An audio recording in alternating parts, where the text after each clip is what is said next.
예배 나오신 성도님들을 환영하고 축복합니다. 우리 사도신경으로 우리 신앙을 하나님께 고백하겠습니다. 전능하사 천지를 만드신 하나님 아버지를 내가 믿사오며 그 외아들 우리 주 예수 그리스도를 믿사오니 이는 성령으로 잉태하사 동정녀 마리아에게 나시고 본디오 빌라도에게 고난을 받으사 십자가에 못 박혀 죽으시고 장사한 지 사흘 만에 죽은 자 가운데서 다시 살아나시며 하늘에 오르사 전능하신 하나님 우편에 앉아 계시다가 저리로서 산자와 죽은 자를 심판하러 오시리라. 성령을 믿사오며 거룩한 공예와 성도가 서로 교통하는 것과 죄를 사하여 주시는 것과 몸이 다시 사는 것과 영원히 사는 것을 믿사옵나이다. 아멘. 우리 찬송가 430장 주와 같이 길 가는 걸 함께 찬송하도록 하겠습니다.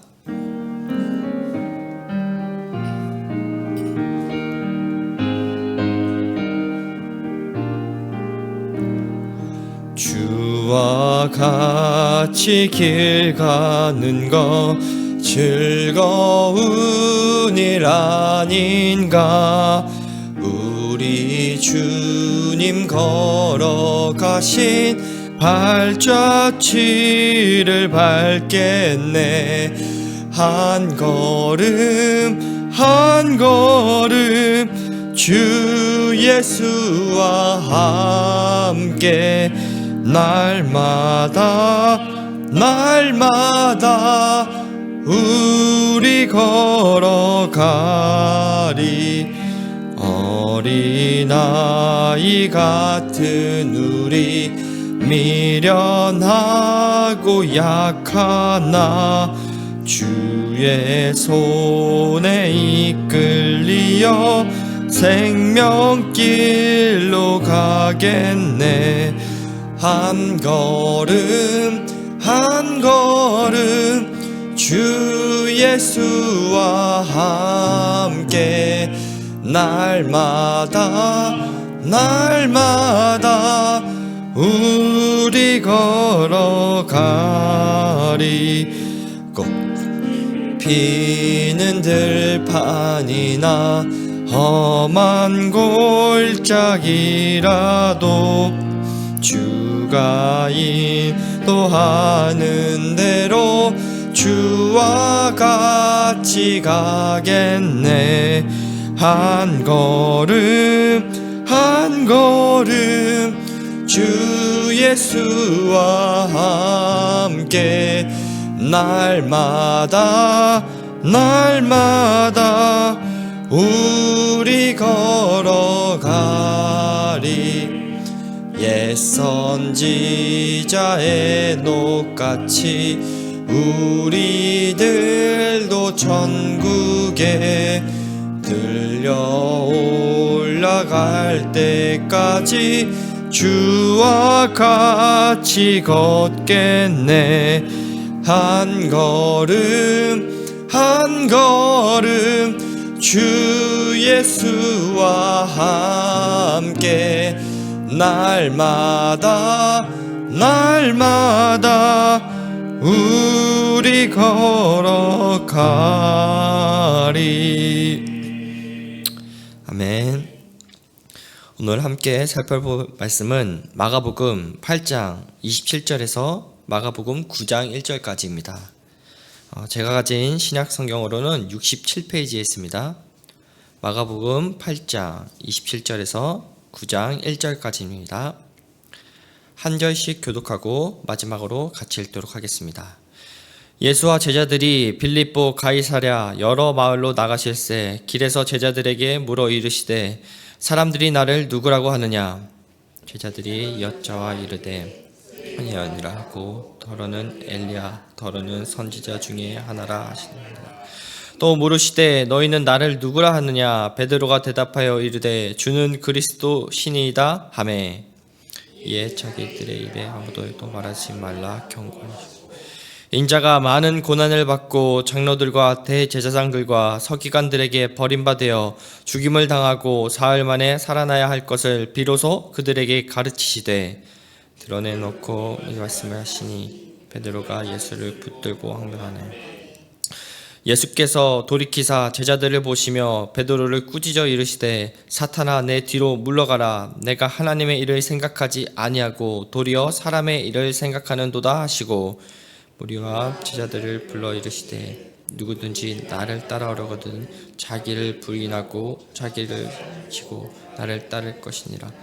누구든지 자기 목숨을 구원하고자 하면 잃을 것이요 누구든지 나와 복음을 위하여 자기 목숨을 잃으면 구원하리라.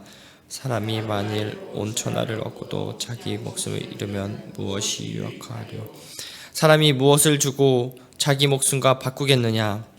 누구든지 이 음란하고 죄 많은 세대에서 나와 말을 부끄러워하면 인자도 아버지의 영광으로 거룩한 천사들과 함께 올 때에 그 사람들을 부끄러워하느니라. 또 그들에게 이르시되 내가 진실로 너희에게 이르노니 여기 서 있는 사람 중에 죽기 전에 하나님의 나라가 권능으로 임하는 것을 볼 자들도 있느니라 하시니라. 아멘. 지금까지 마가복음 전반부에서는 예수님의 그 기적을 통해서 그분의 그 권위와 능력을 보았습니다. 예수께서 행하신 그 기적을 보며 나온 반응은 그가 누구이기에? 라는 그 질문들이 마가복음 전반부에는 이제 진행되었습니다. 이제 후반부가 마가복음 8장 27절에서 시작됩니다. 앞장이 이제 예수님께서 기적들을 통해 자신이 이제 하나님 아들이시며 하나님을 나라를 이루실 메시아라는 것을 알려주셨다면 이제 후반부에서는 그 메시아가 이 땅에서 감당해야 할 그 사명을 설명합니다. 그리고 예수를 따르는 제자 또한 이와 같은 사명을 감당해야 한다라는 것을 알려줍니다. 오늘 본문은 이제 우상숭배가 매우 왕성했던 이방 도시인 가이사랴 빌립보에서 시작이 됩니다. 그리고 예수님께서는 오늘 본문에서 처음으로 자신의 그 정체성에 대한 질문을 하십니다. 그러면서 사람들이 나를 누구라 하느냐라고 이렇게 물으시죠. 이에 제자들이 28절에 이렇게 대답합니다. 제자들이 여짜와 이르되 세례 요한이라 하고 더러는 엘리야라 더러는 선지자 중에 하나라 하나이다. 여기 보면 세 인물이 나오는 것을 알 수 있죠. 바로 세례 요한, 엘리야 그리고 선지자 중에 하나라는 것이죠. 이것은 모두 어떤 특징이 있냐면은 당시 유대인들이 기대하던 그 메시아와 연관된 이름들이었습니다. 사람들은 예수님을 과거 이스라엘 역사 속에 있었던 이제 뛰어난 인물들 중에 하나라고 이렇게 생각했던 것이죠. 하지만 예수님을 향한 설명으로는 이는 충분하지는 못했습니다. 그래서 이제 질문을 제자들에게 직접 다시 한번 묻습니다. 이에 이제 대표적인 역할을 하는 베드로가 이렇게 대답하죠. 29절입니다. 또 물으시되 너희는 나를 누구라 하느냐? 베드로가 대답하여 이르되 주는 그리스도 신이다 하매. 마가복음 4장을 떠올려 보면은 주는 그리스도 신이다라는 이 베드로의 그 제자들의 그 대답은 예수님에 대한 인식이 많이 이제 성장했음을 알 수 있습니다. 저희가 4장 41절에 보면은 이제 제자들은 예수님께서 풍랑을 잠잠케 하시는 그 모습을 보고 이분은 도대체 누구냐라는 그 질문만 했지 아직 예수님을 하나님의 아들 또는 그 메시아라고 이렇게 고백하지는 못했습니다. 지금까지 마가복음에서는 귀신들만이 예수님이 메시아인 것을 인정했지 그 어떤 사람도 예수님을 메시아라고 이렇게 고백하지는 못했습니다. 하지만 이제 예수님을 계속 따르다 보니까 제자들의 눈에 붙어있던 그런 세상적인 비늘이 조금씩 떨어져 나간 것이죠. 이 제자들의 고백 이후에 그리스도라는 그 타이틀은 이제 마가복음에서 자주 그리고 그렇게 등장하는 것을 보게 됩니다. 그리스도라는 이 단어는 구약에 이제 기름 부음 받은 이라는 그 메시아를 이제 헬라어로 이제 얘기한 것입니다. 이를 통해 마가는 마치 제자들이 예수님을 메시아로 고백하기를 기다렸듯이 이 타이틀을 사용하지 않다가 제자들과 이제 그 베드로의 고백이 있고 난 이후에 계속 여러 차례 사용하는 것을 보게 됩니다. 예수님께서 베드로의 그 주는 그리스도이시다라는 고백을 예수님께서도 인정하시는데요. 그런데 이것을 아직 사람들에게는 말하지 말라고 말씀하십니다. 이는 당시 제자들과 유대인들이 기대하고 있던 메시아는 군사적인 어떤 정치적인 것을 수단으로 동원해서 이스라엘 그 민족의 소망을 이루어줄 메시아를 그들은 아직 기대하고 있었기 때문입니다. 그래서 예수님께서는 메시아인 자신이 이 땅에서 이제 어떤 일을 당해야 할 것이고 어떤 사명을 감당할 것인지를 31절에서 이렇게 설명하십니다.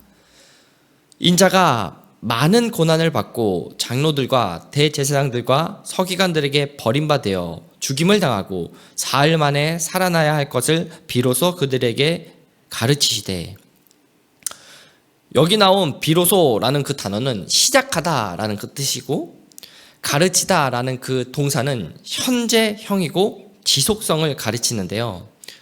예수님께서는 자신이 당한 그 십자가의 고난을 제자들에게 이제 여기서부터 본격적으로 말씀하시는 것입니다.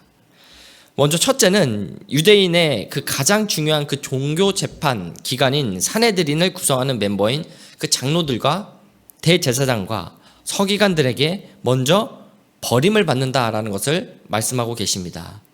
이는 시편 118편 22절에 건축자가 버린 돌이 집 모퉁이의 머릿돌이 되었다라는 그 말씀을 인용한 것입니다. 둘째는 버림받은 것으로 이제 끝나지 않고 고난받아 죽임을 당할 것이라고 말씀하십니다. 그것도 이 당시 최고로 수치스럽고 고통스러운 그 십자가형을 받게 되는 것으로 말씀하십니다. 마지막으로 죽는 것으로 이제 마치지 않고 3일 만에 다시 살아나신다라는 것을 말씀하시는데요. 이는 호세아 6장 2절의 말씀을 인용한 것입니다. 이 모든 것을 듣자 베드로가 이렇게 대답하죠. 32절입니다. 드러내놓고 이 말씀을 하시니 베드로가 예수를 붙들고 항변하네. 붙들다라는 그 뜻은 베드로가 예수님을 무리에서 떼어 둘이 따로 만났다라는 그 의미입니다. 항변하다라는 것은 야단을 쳤다라는 그 의미입니다. 당시 여러분 문화와 정서에서 제자가 스승의 가르침을 교정하는 것은 있을 수 없었던 일입니다. 지금도 여러분 우리가 제자가 스승에게 어떠한 것을 교정하는 것은 굉장히 이상한 일이죠. 근데 베드로는 여기서 한술 더 떠서 예수님에 대해서 굉장히 나무라라고 한 것이죠. 이것은 베드로의 어떤 강한 의지와 하나님의 뜻에 대한 그 무지함과 그리고 또한 교만함을 볼 수 있는 대목입니다. 바로 앞에서 예수님을 메시아라고 했던 자신이 메시아보다 하나님의 뜻에 더 잘 아는 것으로 착각하고 있는 것이죠. 예수님께서는 이런 베드로를 보고 33절에 호통치시며 사탄아 내 뒤로 물러가라 라고 이렇게 하십니다.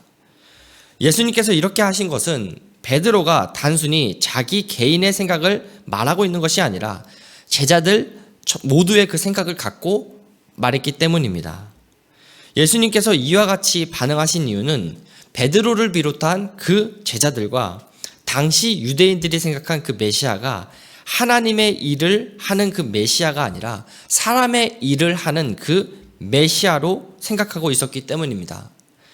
예수님께서는 하나님의 관점으로 이 땅에서 하나님의 나라를 이루어 가시려고 하는데 여전히 제자들 가운데는 여전히 당시 유대인들에게는 인간의 관점으로 자기 중심의 그 관점으로 하나님 나라를 이루어 가려고 하는 그 모습이 있었습니다. 이것 또한 저희가 또한 굉장히 경계하고 조심하고 경각심을 가져야 하는 부분입니다. 하나님 나라의 그 일을 하는 그리스도인들이 언제든지 사탄에게 이용당할 수 있다는 것을 경고하는 겁니다. 죄성을 가진 저희는 언제든지 하나님이 원하시는 그 반대의 일을 행할 수 있는 그런 오류에 빠질 수 있는 굉장히 연약한 자들이라는 것을 다시 한번 확인해 보게 됩니다. 그렇다면 이러한 우리가 오류에 빠지지 않기 위해서는 정말로 우리가 하나님이 원하시는 그 하나님 나라의 일을 하나님의 관점으로 하나님의 생각으로 하기 위해서는 그럼 우리는 어떻게 해야 할까요? 이것을 위해서 이제 예수님께서는 그 제자됨의 의미를 이제 뒤에서부터 설명해 주시는 겁니다. 그것을 이제 예수님께서는 그 8장 34절부터 9장 1절까지 그 제자도의 그 모습과 그 이후의 모습을 알려주시는데요. 34절 먼저 제가 읽어보겠습니다. 무리와 제자들을 불러 이르시되 누구든지 나를 따라오려거든 자기를 부인하고 자기 십자가를 지고 나를 따를 것이니라. 하나님에 대한 그런 부족이 있자 예수님은 이제 제자들에게 그 제자의 삶에 대해서, 제자됨의 그 의미에 대해서 알려줍니다.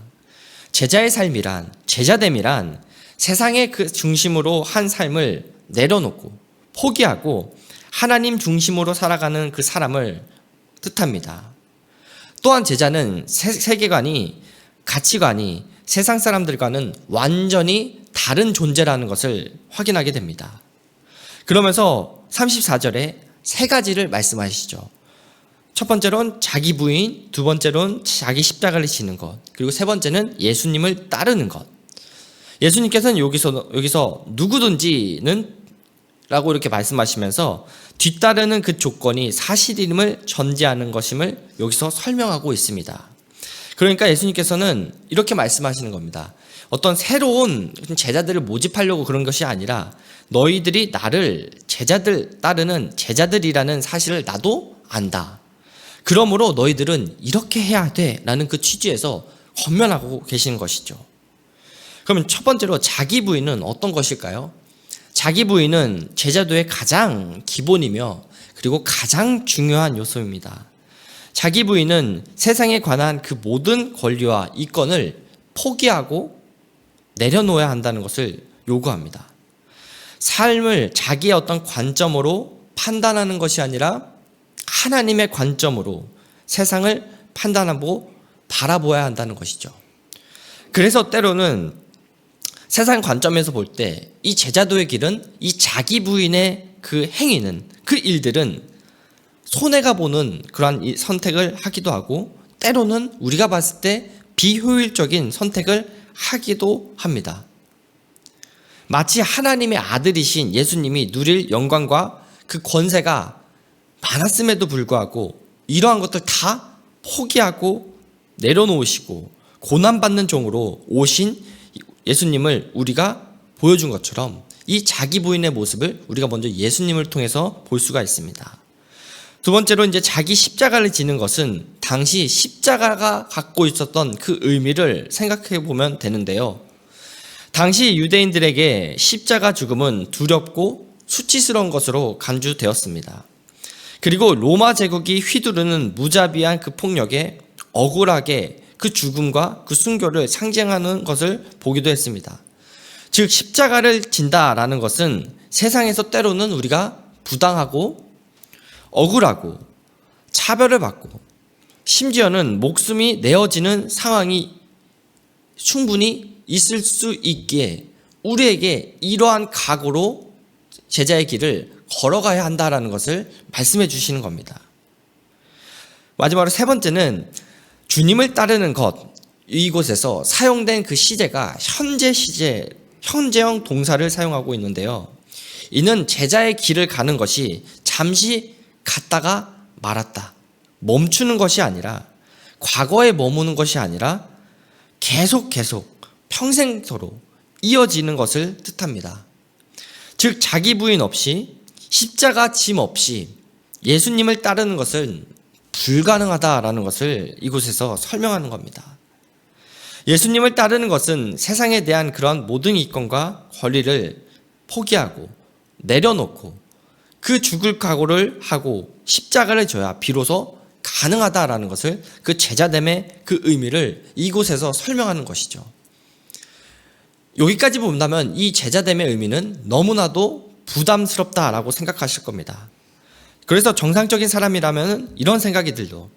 도대체 왜 이렇게까지 해야 할까? 더 정확하게는 예수를 따르는 게 그만한 가치가 있을까라는 그 생각을 한 번쯤은 해보게 될 겁니다. 이에 대해서 예수님께서는 이렇게 35절부터 37절까지 이렇게 대답하시죠. 누구든지 자기 목숨을 구원하고자 하면 잃을 것이요 누구든지 나와 복음을 위하여 자기 목숨을 잃으면 구원하리라. 사람이 만일 천하를 얻고도 자기 목숨을 잃으면 무엇이 유익하리요? 사람이 무엇을 주고 자기 목숨과 바꾸겠느냐? 이 땅에 있는 여러분 사람들은 자기 어떤 생명과 건강을 지키려고 모든 그 수단과 그 방법을 다 동원합니다. 어떻게든 건강하게, 어떻게든 오래 살려고, 어떻게든 잘 살아보려고 모든 그 사람들은 이 땅의 모든 수단과 방법을 동원합니다. 하지만 여러분, 우리가 알고 있듯이 우리는 자기 생명을 영원토록 지킬 수 없는 그런 존재고, 우리는 언젠가는 이 땅에 있는 모든 사람은 언젠가는 죽게 됩니다. 하지만 이 땅에서 유일하게 잃은 그 목숨이 다시 살아나고 구원받을 수 있는 방법이 있는데, 그게 바로 어떤 길이라는 거죠? 바로 예수 그리스도를 따르는 이 길이라는 겁니다. 그것은 바로 자기를 부인하고 십자가를 지고 예수님을 따르는 그 사람은 목숨을 잃더라도 찾을 것이라는 것을, 그 예수님은 약속하고 계시는 겁니다. 사람에게 목숨보다 여러분 소중한 것은 없습니다. 그래서 예수님께서는 모든 것을 다 얻었지만 죽게 되면 그게 무슨 소용이 있냐, 무슨 의미가 있냐라고 이렇게 말씀하시는 거죠. 그러면서 이제 마지막으로 예수님께서는 세상의 길을 따르는 자의 그 마지막의 그 모습을 38절에 보여주시고, 자기 부인과 자기 십자가를 지며 제자의 길을 따르는 그 마지막의 모습을 9장 1절에서 설명하면서 이 예수를 따르는 자가 받을 최후의 상이 얼마나 영광되고 복된지를 설명하면서 오늘 말씀을 마치게 됩니다. 제자들은 예수님이 메시아인 것을 이제는 알았습니다. 그러나 아직 하나님이 생각하신 그 메시아를 온전히 바라보지는 못했습니다. 그래서 마가는 의도적으로 앞장에 앞을 못 보는 그 소경 이야기를 배치함으로써 아직 제자들이 그 영적인 눈이 완전히 떠지지 않았다라는 것을 암시하면서 알려주는 것이죠. 사랑하는 성도님들, 오늘 우리가 기도의 시간을 가질 때 나는 이 영적인 눈이 떠진 채로 우리는 신앙생활을 이어가고 있는지, 교회에서 살아가고 있는지를, 세상에서 살아가고 있는지를 한번 돌아보는 시간 되길 바랍니다. 나는 그 예수 그리스도를 어떤 메시아라고 생각하고 바라보고 있는가? 제자들처럼 나의 욕심과 욕망을 채워줄 그 메시아로 바라보고 있지는 않은지를 한번 돌아보는 시간 되시길 바랍니다. 그래서 나는 정말로 자기 부인을 하며 하나님 중심으로 삶을 살아가고 이 땅에 썩어질 것이 아닌 영원한 것에 가치를 두고 살아가고 있는지를 오늘 한번 기도의 시간을 통해서 다시 한번 확인하는 그 시간 되길 바랍니다. 오늘 말씀은 분명하게 말씀하십니다. 제자의 길은 어리석고 바보스러운 그 수치로 끝나는 것이 아니라 영원한 그 생명을 얻는 유일하고 가장 복된 길이고 이 세상에서 가장 그 지혜로운 길이라는 것을 다시 한번 예수님께서는 설명하고 계십니다. 그러한 예수님의 그 제자됨의 그 의미를 생각하면서 살아가시는 성도님들 한 분 한 분 되시길 주님의 이름으로 축복하고 기도합니다. 우리 세 가지 기도 제목을 갖고 함께 기도하길 바랍니다. 첫 번째는 하나님, 신앙생활을 할 때에 나의 관점이 아니라 하나님의 관점으로 살아가길 바랍니다. 두 번째로는 그러한 마음을 담아 나의 가치가, 나의 세계관이 이 땅에서 사라져버릴 그러한 것에 두는 것이 아니라 영원하신 그 하나님 나라에 있게 하시길 기도했으면 좋겠습니다. 마지막으로 세 번째는 이웃사랑부 기도 제목입니다. 섬김의 기쁨을 통하여 세임 주시는 하나님을 경험하게 하시고 이 기쁨이 모든 공동체에 흘러가게 하소서. 우리가 이 세 가지 기도 제목을 갖고 함께 기도하며 나아가겠습니다. 살아계신 하나님 아버지, 감사합니다. 오늘도 주님께서 우리를 제자됨의 그 의미를 다시 한번 생각나게 하셨습니다. 주님, 저희들에게 그 제자됨의 의미를 다시 한번 생각해 주게 하셨는데, 하나님, 저희들에게 그 자기 부인과 십자가의 길을 걸어가는 그 모습이 있는지를 다시 한번 돌아보는 시간 될 수 있도록 하나님, 저희들 가운데 함께하여 주시옵소서. 하나님, 저희는 예수님이 그리스도이신 것은 압니다.